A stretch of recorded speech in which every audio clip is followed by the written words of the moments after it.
The last major resource to talk about here is called learning paths. And let me set a little bit of a foundation here on learning paths. So everything up until this point is, I would argue, you're in the moment. And what I mean by that is you're in the middle of a project right now. You're trying to get help through a best practice, through a video, through a cheat sheet, through your, through the chat mechanism. You're trying to get help and get, back to being productive as quickly as possible. That's kind of what all of those other ones are about. But learning paths, these are all about giving people a structured curriculum or a course to go through to improve their skill sets on something. So what you're looking at here is, right now I'm enrolled in two different courses. I'm enrolled in a Dynamo overview course that happens to be due this Friday. That's actually why this #1 notification has been here the whole time. It's notifying that I have a course that's due within a week. I'm also enrolled in a Civil 3D overview course, and this one's not due for a little bit after that. But I'm in these courses, and if I wanted to resume this course, I can just click the resume button, and it's going to take me to this viewer. This viewer is basically your guide to walk through this curriculum or this course. And you literally just step through the different items here of content step by step by step. So in this case, I'm brought to a training video on Dynamo, and I could play through that video and watch that, consume that information. It's going to be tracking for me how long I watch that in the viewing time area. And as I go forward, it's going to take me to another video, maybe some text-based instruction. And here now it's actually taking me to a quiz. So I can go through this quiz, answer those questions. It's going to be a combination of true, false, and multiple choice and fill in the blank type questions. And it's going to validate whether or not I learned the information I should have in the previous content. So it's pretty easy to understand, I think, right? We're walking through this course, this curriculum, and we're learning this information and improving your skill sets. So that's the functionality that users are going to see. But let's talk about managers and how they can leverage this. So if you're in a management type role, you have the ability to make enrollments, or in other words, assign courses to your people. So I can come in here, I can click the assign course button, and this is going to allow me to choose a learning path or choose a course to assign to a group of people or to one person. And what's important to know is we can select public courses. So we have pre-built courses in here on the various Autodesk products. If I go to Revit as an example, here we have beginner level skills, intermediate level skills, and advanced skills, and we can make assignments to those types of things. But also we have this custom folder. What do I mean by this again? This is customizable where you can put in your way of learning. A lot of our customers that are already leveraging the Pinnacle Series and have been for many years, what they do is they come in here and they build things like onboarding learning paths. So when I hire in a new person, I assign them a learning path right away, and it walks them through their first week on the job, and it walks them through that. Here is an example. We actually do this internally at Eagle Point. Anytime an employee comes into the company, we have this Welcome to Eagle Point learning path, and they have to go through that. And the reason why we do it this way is, one, it gives them direction of what needs to happen, but also it's trackable, and you can see whether the people did it or didn't do it, passed or failed the quizzes and things like that. Also, another common custom one that they do is a learning path on their internal standards. So it's very important for people to follow the right standards, your way of doing work.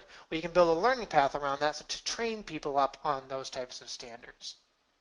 But in any case, no matter what you select here, I'm going to grab a beginner level course on Revit. I can go ahead and choose if I want to add that to groups of people or to individual users. I can give them a due date. I can email them a notification, and then truly assign that course for people to follow through.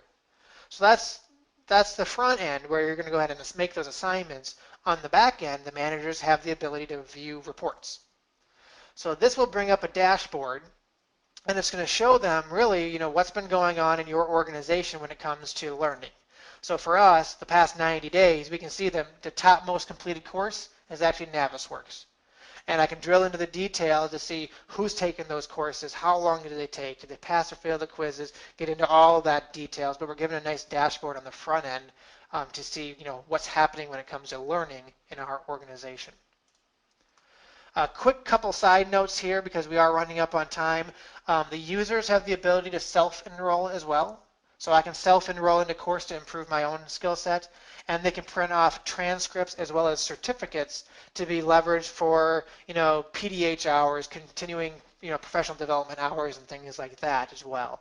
That can be leveraged in here also. But taking a step back, the point of this, it's all about giving people structured training to go through because that is a need out there for people to get structured courses and curriculum to get up to speed on Autodesk products as well as beyond just that. Now, to wrap things up, I have about 1 minute more of content before we turn it back to Brittany and open up for more questions. But about 1 minute more of information. So not to leave anything out, this big star at the end here, this is favorites and history. So the favorites, this is my personal favorites. So things that I go to all the time. If I have a cheat sheet over here that I use kind of on a weekly basis, I can come over here, right click, add it to my favorites, and it's now bookmarked for me to be used, easily leveraged in the future. History, simple thing here. This is keeping track of what you've gone through in the Pinnacle series. So this is my personal history. I can see what I've done today, yesterday, last week, and all of that. And I can see, oh, I watched this video last week. Can't find it right now for whatever reason. I can get access to it here. But the important thing that I'm going to kind of move into from this is that the Pinnacle series is tracking what people are doing. Well, from a management standpoint, I have the ability to run these reports over here. And this is different than the reports from Learning Paths. These are running reports on really everything that's being done in the Pinnacle series. And you'll see why this is important in a few different ways. So first off, if you're investing in a package like this, a solution like this, you want to see what your people are doing inside of it. So it gives you easy access to see who's actively using the technology, the solution, what resources are they using, what's the most accessed content, who's creating the most content. It just gives you some good metrics on all of that. There's a tremendous amount of information here, but for the purposes today, I want to call out this one down here called Top Searches. This is my favorite report because look at this one. In my company, the #1 search is curtain walls. Well, why is that? As a CAD or a BIM manager, as a BIM liaison, as somebody in my role, I should know, well, why are we having problems around curtain walls? It's going to illuminate this for me. Now I can do something about it. So I know we're having issues with curtain walls. Well, maybe I should put on a lunch and learn about this. Maybe I should create a cheat sheet to solve this problem. Maybe I should do something proactively versus a lot of times what we have to do is we kind of sit back and we reactively answer questions because there's no other way to know what is happening in a negative sense out there. So this is just giving you data analytics for you to use to now be able to proactively solve problems a little bit better than you were able to before. But in the end, when you look at the Pinnacle series, and we're going to break this down back to the beginning here of just the toolbar, when you look at the Pinnacle series, what's the point of this? Well, the point of it is to solve workflow problems, training problems, and support problems that customers in the AEC industry have.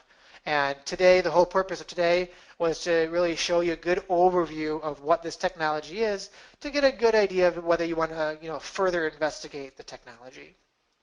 So with that said, Brittany, let me turn the conversation back to you to wrap things up, and then we can answer any questions. So let me change the presenter back to you.